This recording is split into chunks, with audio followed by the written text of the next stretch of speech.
If you're ever in Shelbyville, Kentucky, driving down Interstate 65 near State Road 55, look just on the south side of the highway, and you'll see Jeptha Creed. Jeptha Creed Distillery. We stumbled on it that way, and boy, are we glad we did. It's one of our favorite distilleries on the Bourbon Trail. I'm Steve. I'm Bob. We're the Bourbon Brothers. This is the Lounge, and we're here to talk about Jeptha Creed. All right, so we have two bourbons tonight from Jeptha Creed. The first one is called Bloody Butcher's Creed. So let me tell a little bit about Jeptha Creed. It is owned and operated by a mother-daughter combo, one of the very few distilleries owned by two women. Their head distiller is a woman as well. That's the mom. The mom is the head distiller. Oh, is that right? That is okay, true. Okay, I thought it was a trio. No, she is the head distiller. So, what's unique about Jeptha Creed is that they grow their own Bloody Butcher corn, and they use it in pretty much all of their bourbons. And this distillery is considered to be a ground to glass. You've heard of farm to table for eating. This is a ground to glass because nothing is outsourced. They pretty much do everything. They have a 2,000 acre farm. They grow all of the corn that they put into their bourbons. Isn't there something unique about their location, the hill valley there? I remember some correlation to that and the red corn. Yeah, or the blue corn. It's like it's the perfect growing atmosphere, Yeah. I guess, for this particular corn. So it is a blood red corn. It's developed by mixing native corn with traditional white seed that was brought by the settlers. This corn dates back to the early 1800s. So it's been around a long time. So tonight, Bloody Butcher's Creed is going to be the first one that we're going to do. It has a mash bill of 90% Bloody Butcher corn, 5% malted rye,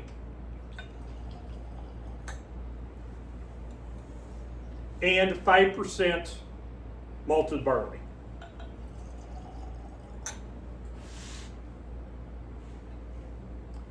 It has a proof of 125.75. Warmish. Kind of high on the proof. It's been aged, this particular one has been aged 7 years and 1 month. So the nose, hot cinnamon rolls, brown sugar, and cedarwood. Dude, it's like cinnamon rolls coming out of the oven. That's what they say, hot cinnamon rolls. It is like cinnamon rolls coming out of the oven. I kid you not. You got to try it though. Find out for yourself.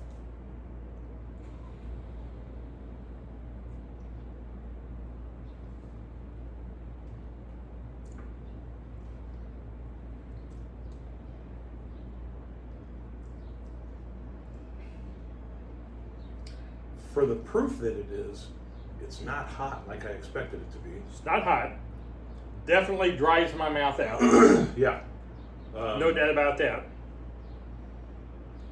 Definitely the brown sugar, which kind of coincides with that hot cinnamon roll idea. The cranberries on the back end really caught my attention.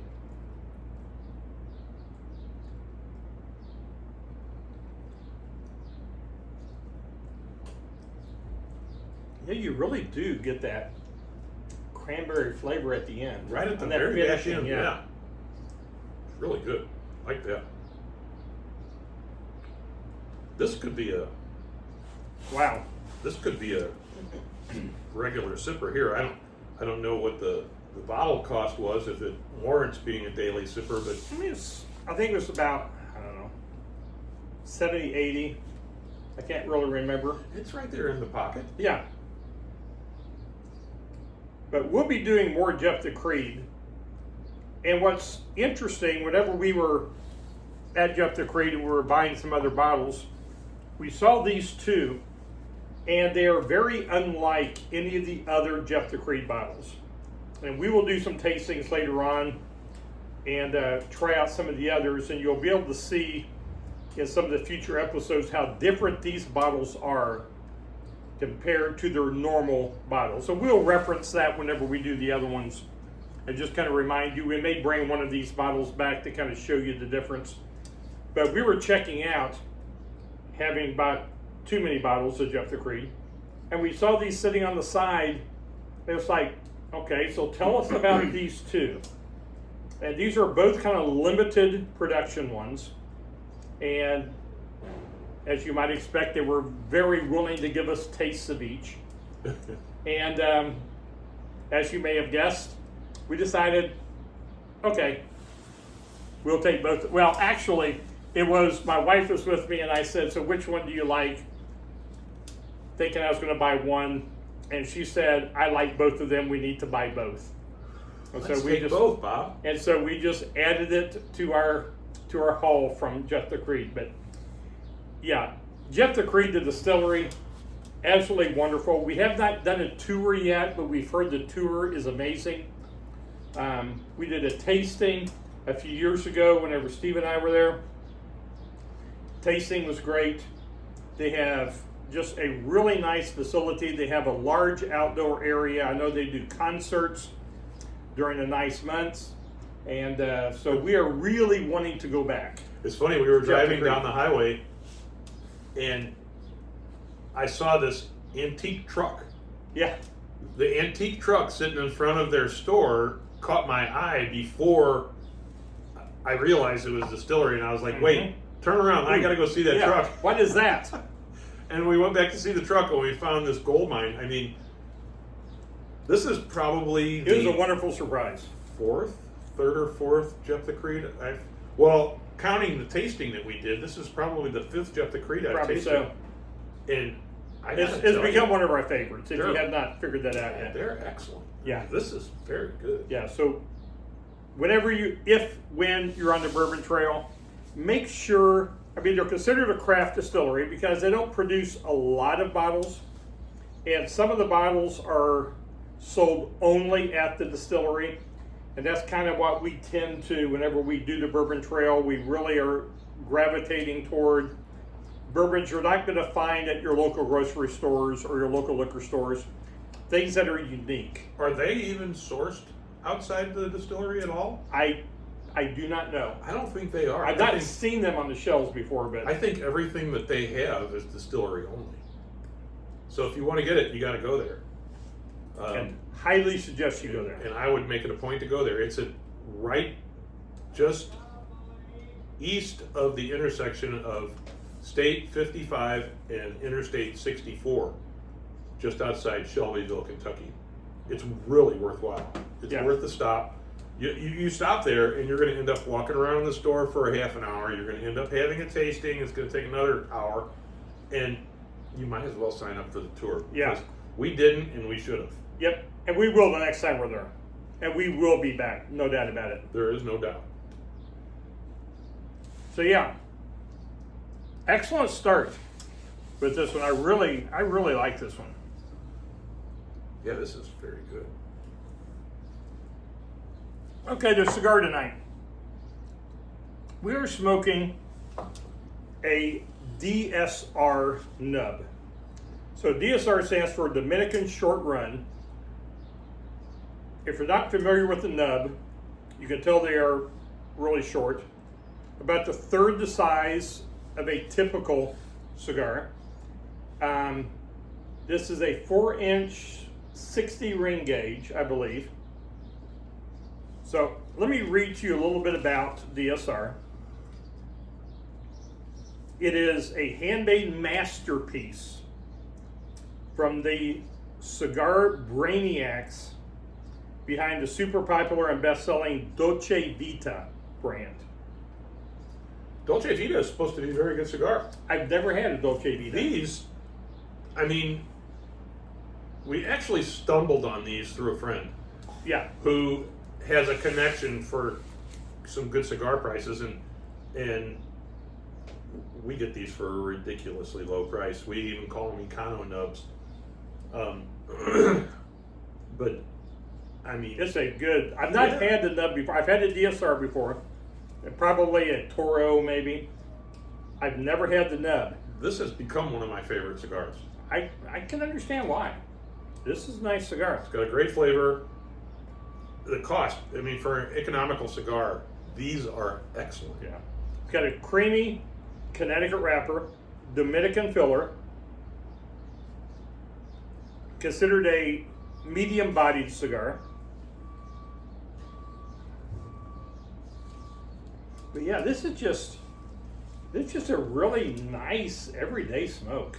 Yeah, and you know what? It pairs very well with this Bloody Butcher's, and it does enhance the flavor profile a little bit as well. Mm-hmm. I really like this Bloody Butcher's. This is not. This is a very nice bourbon. We may not make it out of here with this. This is a brand new one for both of us. Well, okay, I did have a taste at the distillery, but first bottle I've ever owned of this one. And certainly not the last. No, absolutely not. Quite good. All right, so we have another one. We do. For Jeptha Creed. Another unique limited release one. Yeah, this one is Bruce's Blue. I don't know if you can read that or not. 50% alcohol by volume, 100 proof. Mashbill is 75% blue corn, 20% malted rye, 5% malted barley. Crafted with heirloom corn. Interesting. Let's give it a So this one, red corn, butcher's red. This one, the blue corn. They do have another one that we will be tasting later on, which is the red, white, and blue, which is obviously made from the red corn, the blue corn, and white corn. So you have to tune in on a future episode on that tasting. So on the nose, we're getting clover, honey, rich cocoa, orange marmalade, almond, amaretto, and coffee.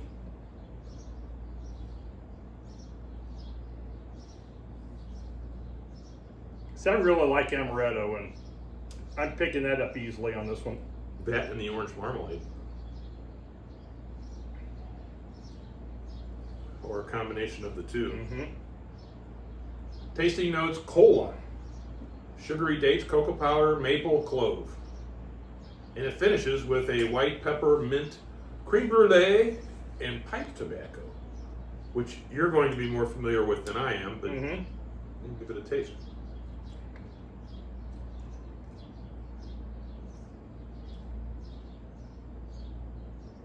Wow. All right. This has got a lot going on. I love dates, and the date flavor is prominent in this.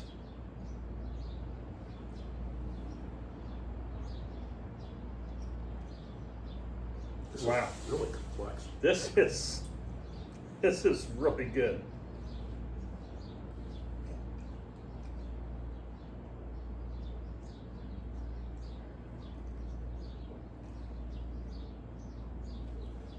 I'm very impressed with this. I am too. These are winners here, both Yeah. of them. I don't even want to pit them up against one another. But we're going to have to. We're going to have to vote later on. But, yeah. I do love my cigars, but I do love smoking a pipe as well. And I can understand the idea of the pipe tobacco on the finishing here.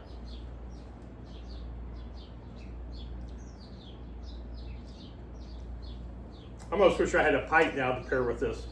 Mm.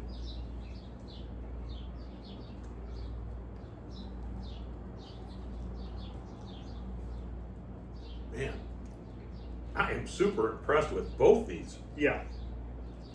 And 125 plus proof on this one, 100 proof on this one. But wow. They both have incredible flavor profiles. Very complex. Yeah. I owe the people of New York an apology. Last week I made a comment. I made a comment about the idiots of New York or something. Yes, I think that was your quote. Idiots of New York. I was talking about ignorant. The ignorance. Whatever. So one of those ignorant New Yorkers. I don't remember. I am sorry to all my New Yorker friends and all my New Yorker watchers. It was related to the golf tournament. Everybody in New York. Because I felt that way. Because, well, what happened at the tournament? So the guy who won the tournament,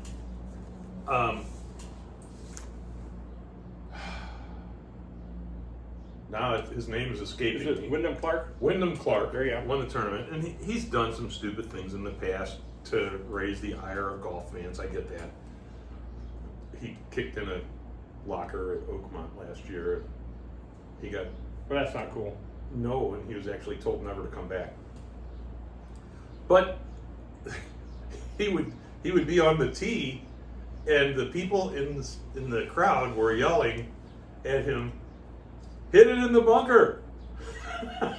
So the fans of New York do not forget the past of the golfers. It was crazy. Evidently. So, I mean, for me that was unforgivable, but whatever. It is what it is. Yeah, because golf usually is everybody is silent whenever they're teeing off. Right. You want to be really quiet. Decorum. Yes. You know? Yes. Yeah. But not in New York. Hakuna Matata. It's in the past. There you go. Let it go. That's exactly right. Whatever. So we're here, sitting here in the lounge. That's us, by the way, back there. Yeah, those two guys. Cigar bar. And we're just kind of, man, I'm telling you what, these two, they don't even look like Jeptha Creed. No, not at all. I mean, when I saw these bottles sitting here, I was like, did we have a change? Did you shift gears? No. These are different. They are. And they're different in a very good way. Yes.